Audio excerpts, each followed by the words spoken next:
Hey guys, Shane here. Before we get started today, I want to ask you a quick favor. Please hit that subscribe button and give this podcast episode a share on social media so that we can help more families start, build, and grow a membership of their own. We appreciate that so much. Thank you for listening today. And now on to the podcast.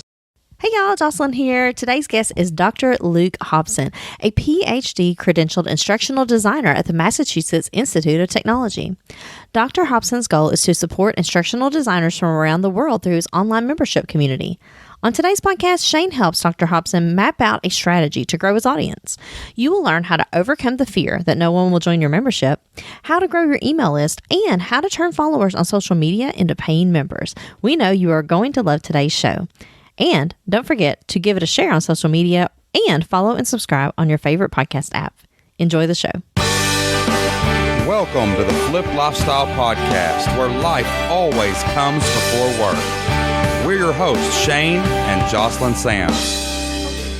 We're a real family that figured out how to make our entire living online. And now we help other families do the same. Are you ready to flip your life? All right, let's get started.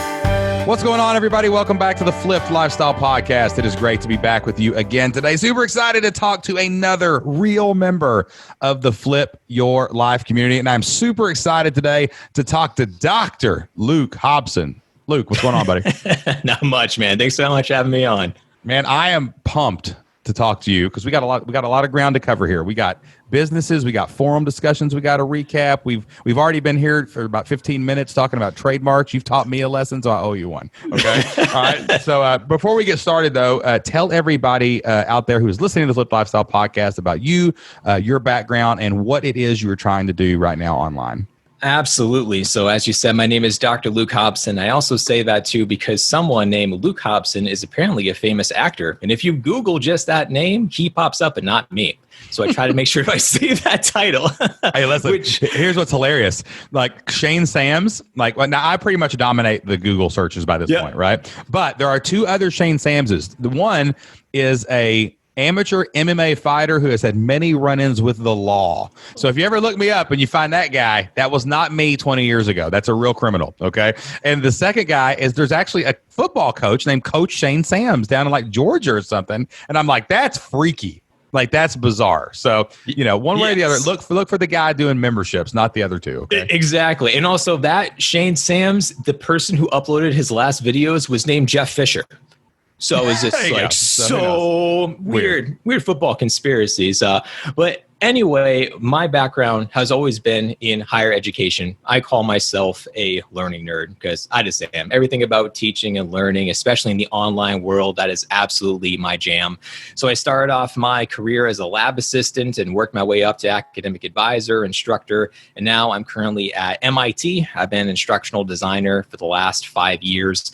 And what that means for many people, and instructional design is like one of those new titles because of everything with COVID-19 and remote learning. People are like, what is it that an instructional designer actually does? And as far as for my job, I am trained in learning sciences. I understand how people learn specifically online. So it's my job to work with a subject matter expert or a professor, a faculty member, extract all the information out of their heads, and then take what I know about learning strategies and put it into an online course and design it the best way possible for you to develop a tangible, real skill. I've also said that 1,000 times. So I have got that down pat. Listen, you paid a lot of money to be able to say that.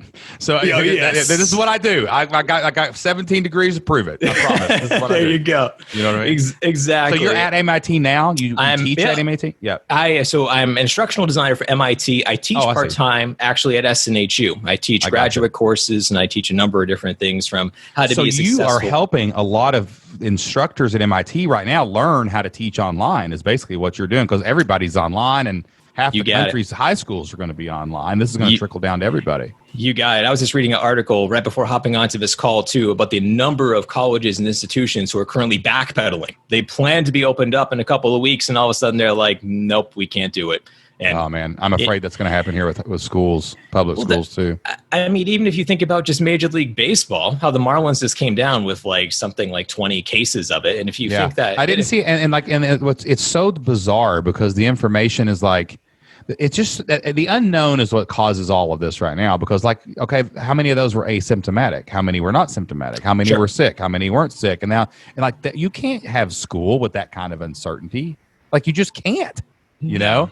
So I have they've told us we're going back to school. I believe we're going back to school. They've got a good plan. I think our school district has done a great job with coming up with a solution that nobody knows what the right way is. And we're going to go back. I mean, we are going to go back. Our kids are going to go back, and, we're going to see how it goes and just try it out, Yeah. What I'm predicting is that you're going to all go back, and then we're going to have they're going to shut back down. You got it. We're going to go right back to emergency remote learning and having these debates of it's like, what's the best way to learn? Is it online? Is it in person? And then us and instructional designers are saying, like, well, you really didn't do online learning. You did emergency remote learning. You did emergency, nobody knows what to do learning. Yeah. You have 2 weeks to take everything that you know about a lesson plan and then to flip it online and hope that somehow it sticks, and you do 700 Zoom calls a day. And it's just like, that's not the way to do online That's learning. Not a plan. No, there's no plan. That's a survive, not a thrive. You know what I'm saying? I'm kind of nervous now, though, because you're in are you in there judging the Flip Your Life community? Are you judging the Flip Your Life Blueprint every time you go in? Am I remote learning correctly? am I doing online learning?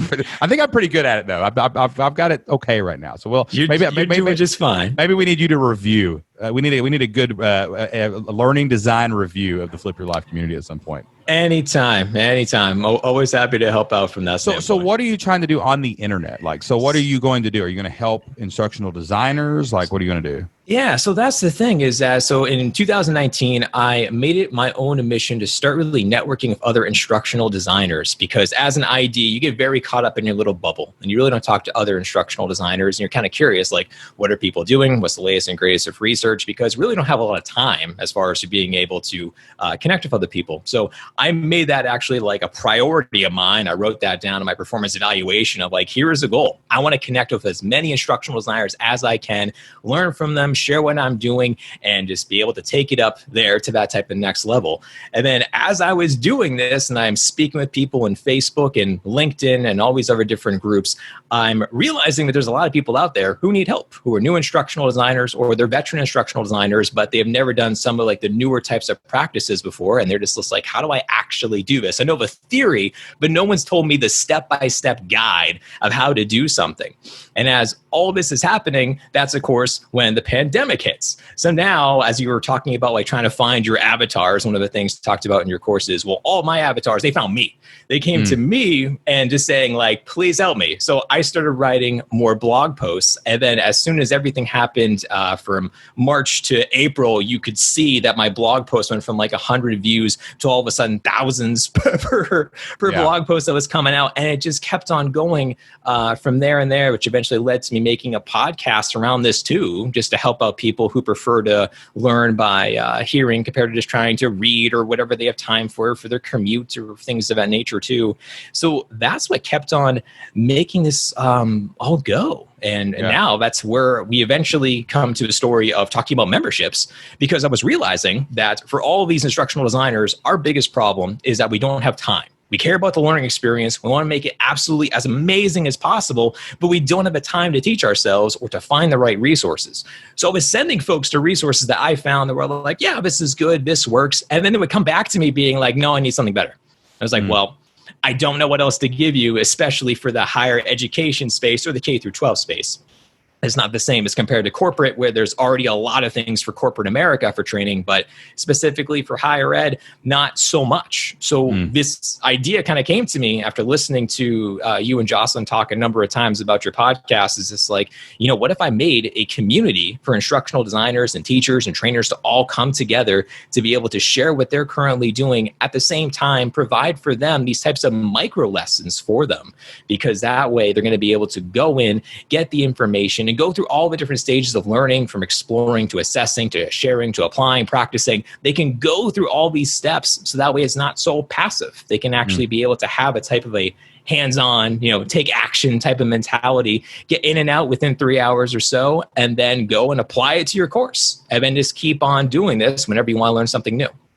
So let me recap. Okay, so one, let me ask some follow-up questions first. Okay, so when we say instructional designers, we're not talking about people like you necessarily. It's basically anyone who's having to be forced online and learn how to create online instructional courses and trainings and things like that, right? Like it could be a teacher, it could be, so it's not really corporate. We're looking at the education world, it sounds like.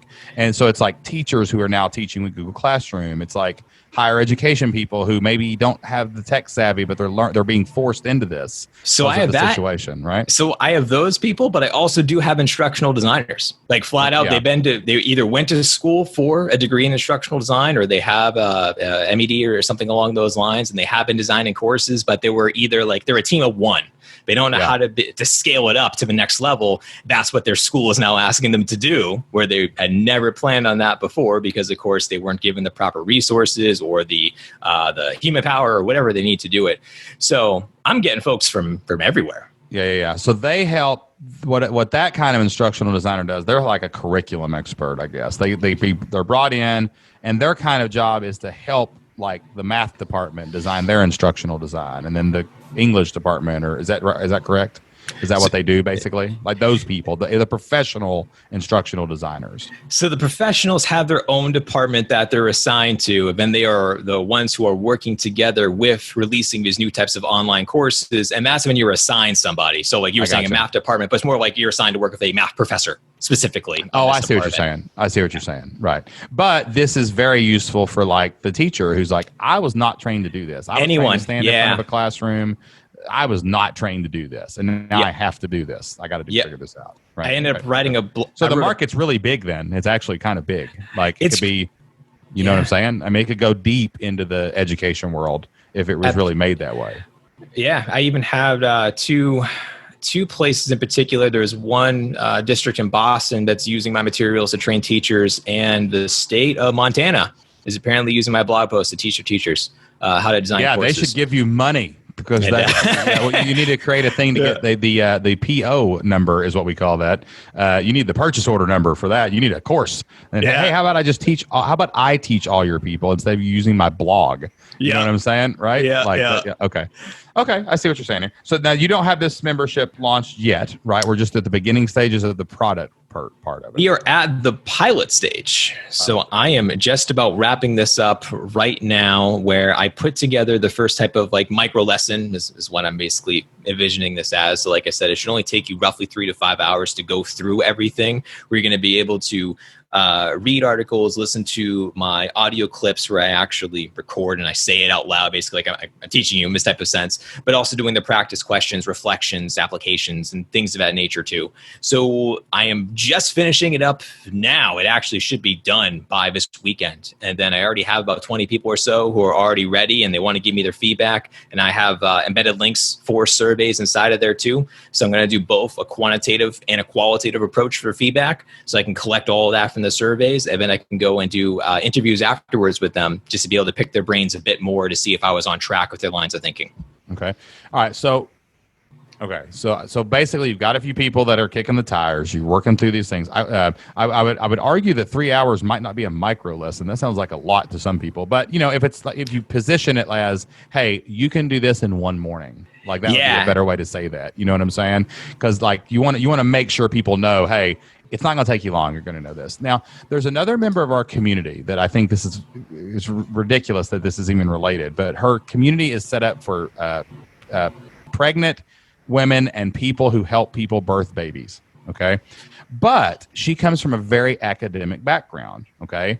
And so she actually was a professor. She was a college professor. And what she figured out was birth professionals didn't have time to do all of the latest research and really understand evidence-based births. Her name's Rebecca Decker. She has a website called evidencebasedbirth.com. She has a best-selling book about birth and babies, and just an amazing human being, amazing person. And Rebecca, when you hear this, I love you because I know you listen every week. But like this is very similar, I think, because the problem that you solve is not instructional design, and that might be a surprise to you. The problem you solve for people who need instructional design is that they don't have time to do the latest research and get the latest lessons and update their thing, right? It's almost like a professional development. Exactly. You know what I'm saying? Exactly. Yep. So like that's the actual problem you're solving, is that you are basically the Cliff Notes version of everything that is working. And it's like that. What's that? There's an app called Blink or something where you can listen to a 7-minute version of a book, right? Someone summarizes it for you every chapter. Like chapter 1, it's about this. Chapter 2, it's about this. And you kind of get the gist of the book, right? So that's the problem you're solving for sure. Okay. Easy sell. Saving time is one of the easiest sells on the planet. You know what I mean? What you've got to caution yourself, I think, right now is, as an MIT PhD researcher, I always say, you don't have to be a PhD to start an online business. And I'm actually like, well, you kind of have one, so let's go with it. Right? So, you know what I'm saying? But like, you don't want to get caught up in the information as much as you think you should. You're going to get, that's going to be like, you're going to get way above people's heads. You've got to focus all of your marketing, if you're going to sell this, on, I can teach you how to do this fast. I don't care what you're even teaching me. I don't care about, people get bogged down in, let me have an outline on my sales page of everything you're going to learn over the next 3 hours. That's not what you're doing, right? It's a 1-sentence headline, and I will teach you this today. Like that's what you're doing. And the selling point probably for this is, look, we're going into uncharted territory. Not only is instructional design completely different than everything you've been trained to do, but it's going to evolve and change really fast, because now instead of 10% of the world doing this, 40% of the world is doing this. But you know what? I'm here. The leadership that I will provide is, I will guarantee you every month to bring you the latest and greatest in instructional design. I will connect you with other people who are struggling through this with you, right? We're not looking for people like you. We're not looking for MIT PhDs. We're looking for the people who can't figure this out on their own, and they're getting overwhelmed by the speed of change, because we're about to get 10 years of growth in 10 weeks, y'all. Like that's what's happening right now. Every 10 weeks, because of COVID, because of the pandemic, because of everything in the economy, we're about to see 10 years of change in every 10 weeks, okay? So you're going to push them and say, I'm going to fix this for you. I'm going to keep you updated. You're not going to have to worry about it. You log in, you look, you come to a Q&A, you ask some questions, and I'm going to give you a nice little place where you can talk to other people too, okay? So that's a really important point for everybody when launching a membership, especially an expert like you, like, because you are a true expert, right? There's no expert enough problem here. You are the expert. You can't, but you're not selling your expertise. That's not what you're doing. You're selling your ability to research and condense, right? So like really keep that in your marketing. Like if we can market it like that, I think that will help you convert this blog following into emails. That's where the money is, right? We've got fine. Traffic's cool. Like I know people that get 500,000 views a month that make no money. I do. I know people that do that, and they won't listen to me and start a membership. But if you've got to turn that expertise into something so easy and digestible, these people will be like, I read this blog post, and that's the reason I'm joining the list. That's why I'm getting on your email list. Does that make sense? It makes plenty of sense, because as you were saying too, like the ways that we teach ourselves for professional development are essentially books, courses, webinars, and conferences, and some form of a learning system. And all of those take up too much time. Because way too much time. Yeah. I mean, like we've all purchased, but I have a million books behind me, and like I read 2 chapters of some of them I read all of them, but at the same time trying to sign up for a course and never getting around to finishing it, signing up for a webinar, and there's a time zone difference, there's a technology delay. I don't watch the recording that that they send to me because it's too long. I've been same thing too with a lot of other learning systems that like you just wrote your sales page. Like your sales page would never be. I would not mention instructional design on your sales page at all. Really? No, heck no. I don't mention memberships when I'm marketing. I mention online business and freedom and results.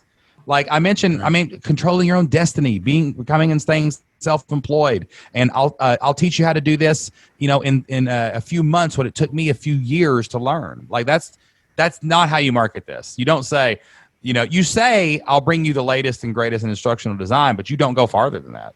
Right? Mm-hmm. Like I'll help you stay up to date inside the community, but you're not going to say like, well, I'll teach you the latest research from Bob over at Boston University that told me that if we do X, Y, and Z, and here's my bulleted list. No one cares.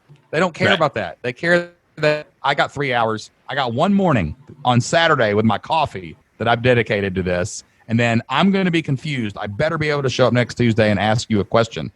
Right? Like that's what people care about, right? Like that's what actually scales learning is you hack it with community and you hack it with Q&As, and you hack it with your process, which is every month I'm going to bring you the latest and greatest thing, right?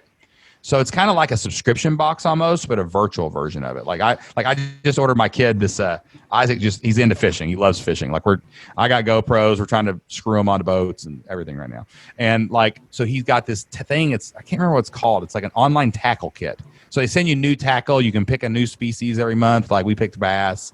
And I got a lake behind my house, so we go fishing all the time. And, so it's like this box, right? Like they're bringing me the latest and greatest in tackle every single month, right? You're doing the same thing. That's what you're promising. They didn't show me a single lure that I was going to get in this box. I don't know what's in it. I have no idea what's in it. It's probably just going to be stuff that they didn't even sell at Walmart or Bass Pro Shops, right? Like it's just a bunch of recall stuff. I don't know what it is. It's probably not. It's probably good stuff. But that's what they're selling, is this promise of bringing you the latest and greatest thing. You don't got to go out and read all the magazines. We're going to send you a little pamphlet that tells you what's all cool about it. And that's it. I don't have to worry about it. I get a tackle box. I get in the boat with my son. I get to go fishing. And that's what you're selling. That's the real thing you're doing here. It's not teaching instructional design publicly. That happens after you've got their money. Sure. You see what I'm saying? Yep. So what's the biggest hang up right now? I know you got some I think clarifying marketing is really important right there, figuring out the real problem that you solve right with your marketing.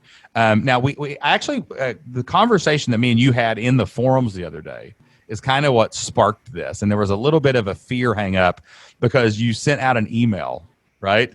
And it was getting too many unsubscribes. Is that what you said? Something like that? Yeah, it was happening. Every time I would send out an email, and of course it's like you take your time, you craft this up, and you're like, this is going to help everybody right now. Here it is. And you send it, and then you get instantly 2 unsubscribes, and you're like, ow. Right. Yeah, I know, right? Why? What did I do wrong? Why did you say no? Why did you say no?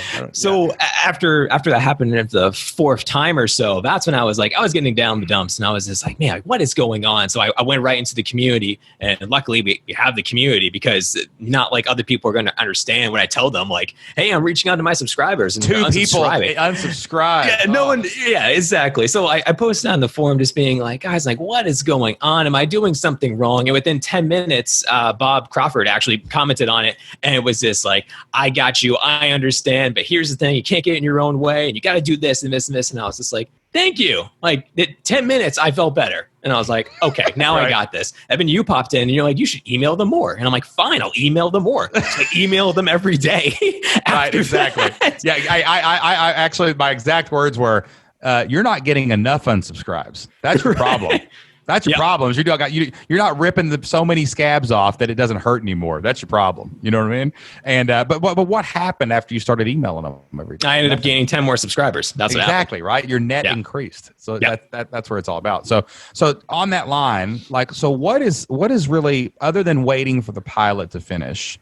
Have you created your marketing yet? What do you think your next step is to get this out? Because this is now. This is hot. This is relevant. You got to right. That is definitely the biggest thing, and that's what's on my mind, and that's why I did the pilot as quickly yet efficiently as I could. Because I know, reading article after article, I was just people need this immediately. This can't wait until October or something. So my plan is that actually for August, I'm going to take off a couple of weeks, and I'm just going to finish everything after I get the pilot data and life is good. I'm just going to hammer it out. It'll be done. It'll be out by September. That's gonna happen. So now what I'm thinking about is that my challenge is that it's definitely going to be I'm thinking about balance, because I'm I have the podcast, I have the blog, and now I'm trying to focus more towards this form of an online academy to help out these people. Yet at the same time, everything that I've done has really been organic. I mean, just posting in Facebook and LinkedIn groups, that has really been the way that I have my 260 email subscribers. I haven't done anything. I really haven't had to do Facebook ads or anything else. And there's been some opportunities that I actually have, and I'm kind of waiting to hit on them, because I feel they're definitely going to be good. But I definitely want to ask you about that. So can I start? Basically, what do you do for traffic, and how do you consolidate this a little bit? That, and also trying to figure out just strategies around traffic when also it's not my platform. So, for instance, I'm really good friends with one of the admins of a Facebook group for an ID Facebook group, and there's about 7,000 people in there, extremely active, very engaged, and I know quite a few of them now. And he's told me before, like, hey, if you want to hold your webinars on our group, go for it. I was like, cool. Yeah, that's amazing. Yeah, I was like, I'd love to. I just need to figure out how. And the first thing you got to think about, like, is the traffic that you own and control, which is what this spike of traffic that's happened on your website, right? What's your website again? Give me the domain. If you go to drlukehobson.com. drlukehobson.com. That's it. Oh, hold on one second. All right, let me pull over there. Oh, nice. Okay. All right, so let's see. See, like right now, like above the fold, there's no way to give me an email. Like you have nothing. Like it's at the bottom, and it just says, want to learn about instructional design from me. Like, download my top 5 books on learning. That's a decent little opt-in. Like give them a little blog, tells them your top 5 books. Yeah. I would take they don't care about you. Like that's something you got to get used to. Like they want to learn about instructional design. Now there's no friction. Like they may not want to learn from you. So if you put that in there, you've eliminated people, right? And then I do like that lead magnet. That's a very interesting email. My top 5 books on instructional design or whatever, right? Yeah. Thank you, Pat Flynn. Yeah, exactly. But that needs straight up. That needs to be up at the top. Like it needs to be a hero bar or like not a hero bar, like an announcement bar at the top of the screen, or like the first thing, because you don't have a sidebar. That's why to explain to people who are listening. So like you do in your blog, but you don't on the homepage. You know what I'm saying? And after 30 seconds, the pop-up bar will come up too if you've been on there. Yeah, I tell you a better way to do pop-ups is an exit intent pop-up. It works a lot better. Like don't interrupt people until they're about to leave, right? Because if you interrupt them and they were doing something they like, they may hit back. But if you interrupt them on their way out, they may stay, right? So it's just a better flow, okay? Same thing in the blog page, though. You've got the hero image at the top really big on all of your posts. Like I got to scroll just to do anything on my website. Like I'm on the how to support new online students page, right? And at the top is this massive picture of a keyboard and a coffee, and then I got to scroll all the way down to even see the title of this blog post, right? I would kill that picture. Bring all the content to the top.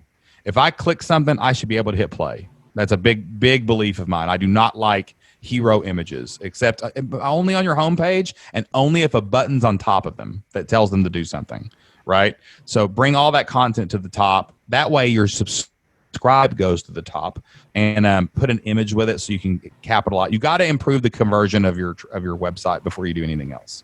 Okay. Mm-hmm.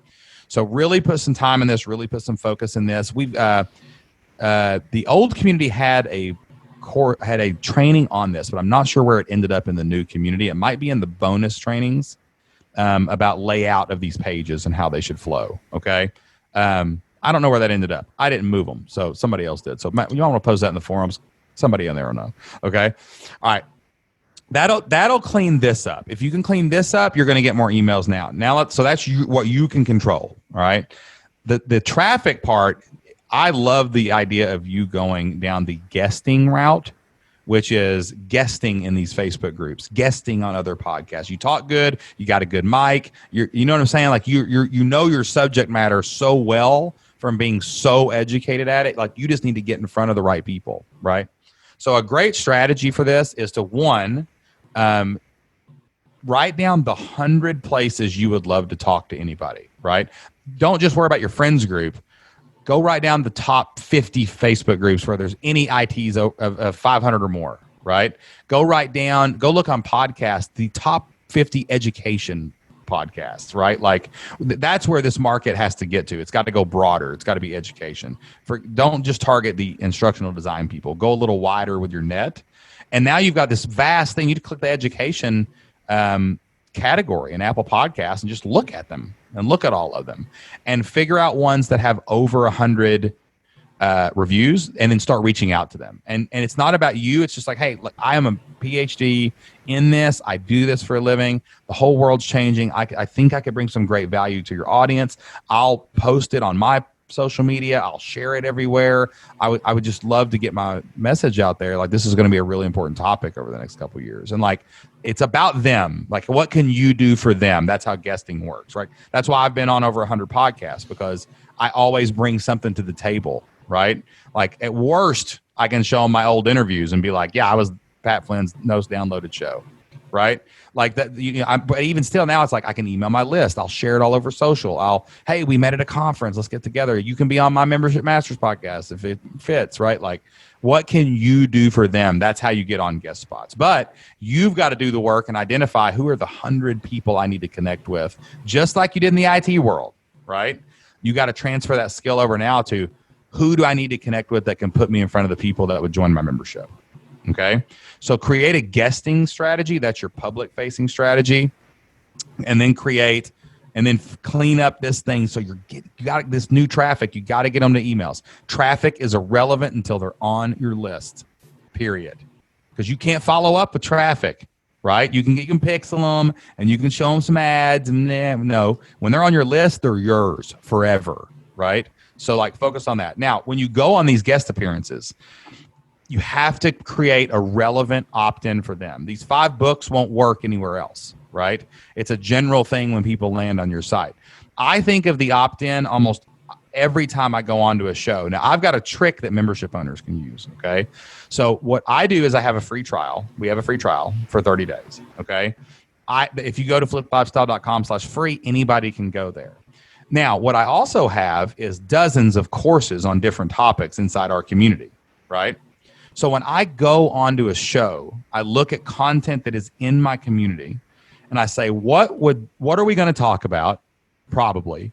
And what would be the best piece of content to pitch to this audience? Okay. So like, let's say I go onto a podcast and somebody asks me a question about, I don't know, let's say coming up with your idea. Right. Okay. So like, that's usually a very common thing. So maybe this is a true beginner podcast, a bunch of entrepreneurs, but they're really getting their feet wet. And we talk about that, like how, the first step is coming up with your idea. Well, I don't have to create a brand new opt-in. I can create an opt-in box that goes to the same sales page. Like I could say fliplifestyle.com/Pat if I was on SBI. Right. But what I would sell is something in the community. So I could say, hey, we got an awesome course about this. We've been talking about it for 30 minutes, but I got a course and I would love to give it to your audience for free for 30 days. They can just go, and if anyone wants to take this course, just go to fliplifestyle.com/Pat and I'll give them 30 days inside the community for free, and they can go watch this course. So then what happens is they type that in, they go to an opt-in box, I get their email, and then it pushes them to the order form for the free trial. So that's a great little tactic that you can use to just create little boxes when you go on new people's podcasts, but you don't have to create a lead magnet every time. You sell them something that's already in your course. You give them a free trial to view it, and now they're in your fold, and you've got them. It's over, right? So that's a great trick if you're doing a guesting strategy. I don't like the word trick. That's a great strategy to go out and say, hey, I'm on a guest post. And what's cool is you can do this on the fly. Like if you've got a free trial, like if you end up going down a rabbit hole and you're talking about something and they say, hey, where can we reach you at? Well, you already know you're going to do a redirect. So what can you sell, right, to these people to make them take the next step? Well, we talked about memberships, or we talked about newsletters, or I've got a course about newsletters. Hey, I'll give you a free access to my newsletter at fliplifestyle.com/whatever. So like, you don't have to create something new every time. You just sell something different every time, and you put it in your membership, and the free trial covers all your bases. That makes plenty of sense. Now, I need to wait basically until the online academy is actually built. But if I want to jump on this now, because I know people who have podcasts, and a couple of names came right to my mind as soon as you started saying that. If I wanted to go and start doing that, should I be at the end of everything trying to just promote signing up for the email list for now? And then once things really get rolling, I just start sending message after message talking about how the academy is going to be coming out? Or like, it's 2 weeks away. I would just product first. That's a core value of the Flipped Lifestyle method, right? Like, get the membership done, get an order form ready. I was telling somebody the other day, if me and you met and we were having coffee and you were telling me about this, and at the end of that conversation, if I said, man, I would love to give you money to teach me more about this, If you can't say, here's the link, you're not ready to promote. You're just not. So that it doesn't matter. Don't worry about audience. Don't worry about anything. Like right now, I would take a day and clean up this lead magnet situation with all these giant headers and the scroll. You got the arrows at top to go to the next post and stuff. Like you got to get your content cleaned up where you can get more leads from the traffic you're already getting passively. Fix that. That's one day. Let's kill a header, change this, do that, whatever, right? Fix that first, and then do the product, and then call all your friends and tell them you want to be on their show or whatever, right? Like, I want to go in your Facebook group. I want to do a webinar. I want to do this. Because then no matter what happens, at the worst case scenario is go try my free trial. That's the worst case scenario forever. So take care of that first. A first, B second, C third. Love it. Makes sense. Makes sense. Awesome. Yep. All right, man. Listen, let's wrap this up. We've been chatting way before we started talking on this show, and I'm afraid we're going to keep chatting for the rest of the night if I don't. But let's round this in. Talk about the next 24 hours, maybe the next week. Hold on. I got one more question I got to ask you. Okay. All right. You're an MIT professor, right? And you clearly love your job. You know what I'm saying? So why online? Why do this? Why online business? Like, what's the can't miss moment you're looking for? Like, what's the reason for going down this rabbit hole in the first place? Oh, to me, relationships are everything. That's what I love about it. I love sharing what I know and helping people out. I've been having them come back to me saying, like, I apply what you told me about inside of a class. The students love it. Everyone's engaged. Things are amazing. It's like, perfect. There you go. If I can do that for the rest of my life, I will be a happy camper. Oh, man. So basically it's like getting more, like reaching out and expanding that reach and knowing that it's really making a difference everywhere, not just with the people you're kind of working with or whatever, right? Exactly. And the typical type of way that we teach ourselves too with courses, which is what I've found just from teaching alone, is that when the course is done, then it's like they feel like they can't reach back out to you. Because now it's just like, oh, the course is done. I'm moving on to this next thing in my life. And then maybe once in a while, I'll hear from a former student just letting me know like what they're doing and updating me. And like, I want that more. Like, I don't want to say, go away forever. Like, no, I want to keep you around. If you need more help, I want you to it's good to see you again. Yeah, exactly. Like it's A-okay if you want to ping me and say hi and let's chat about your next project. And that's what I love about having a type of an online community feel to everything. So as more and more things keep on coming out that I keep learning about, that I'm implementing, I want to share it with you. I want to make your student experiences even better, the learning experience better. And that way everyone's happy. Well, I love it. Well, listen, you ping me anytime over in those Flip Your Life community forums. And I will. and hopefully the world will open again and we can have Flip Your Life live again, and I'll see you there. So, love it. All right, listen, man, thanks for coming on the show today. Hey, listen, great talk. I know a lot of people are going to get a lot of great value out of this. And I just really appreciate your transparency and your coming on here and sharing all this new part of this journey with everybody. And it was a good chat, man. Appreciate it. Yeah, absolutely. Thank you. Love it. All right, guys, that is all the time we have today for my interview with Dr.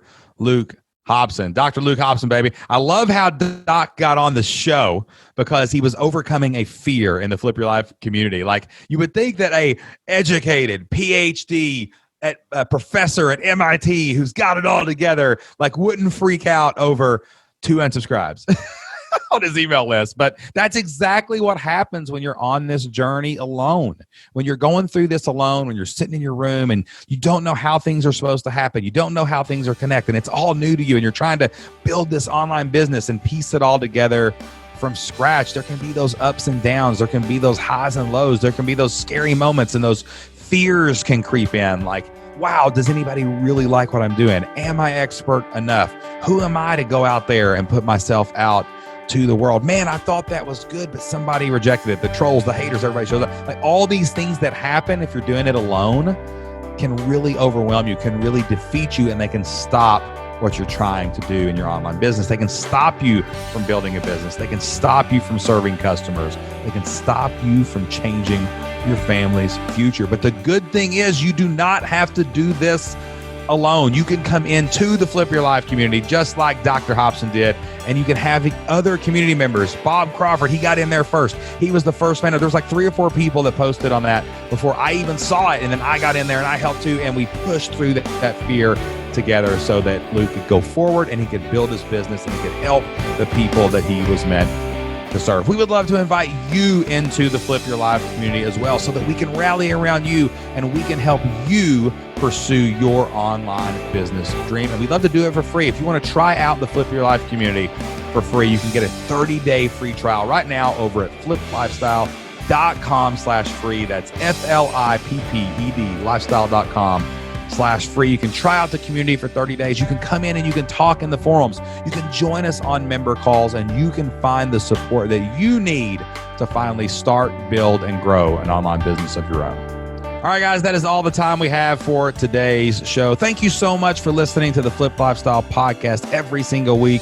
If you love what we're doing here, make sure you hit that subscribe button, download a few episodes, and please go leave us a 5-star review on Apple Podcasts. Before we go today, I'd like to close this show like we close every show, and that is with a verse from the Bible. Jocelyn and I get a lot of our inspiration and motivation from the Bible, and we love to share those nuggets of wisdom with you here on the podcast. Today's Bible verse comes from Genesis 2, verse 11, where the Bible says, "Then the Lord God said, 'It is not good that man should be alone. I will make a helper fit for him.'" It is not good for any of us to be alone. That comes from the lips of the Most High himself, y'all. We don't have to do this alone. We don't have to move through the world alone. It is not good for us, any of us, man or woman, anybody walking this entrepreneurial path, to be alone. That's why we have community. That's why we have podcasts like this. That's why we have member calls. That's why we are here for you and all of the members of the Flip Your Life community. Rally around and help each other, so you don't have to be alone.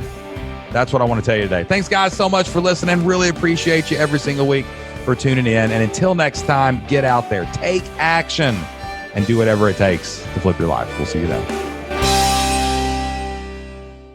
My overeducated friends in the community, that's what I call you guys, like, right? Like, which I'm one of them, so you know what I mean. But like, it's our tendency is to try to teach everything we know about how when we do webinars, but public content is always what to do, not how. If you give away the how, you won't be able to sell anything. Mm-hmm. Right. So like, you know, if I know that there's 3 things you should do to, you know, like, I'm not going to tell you, take out the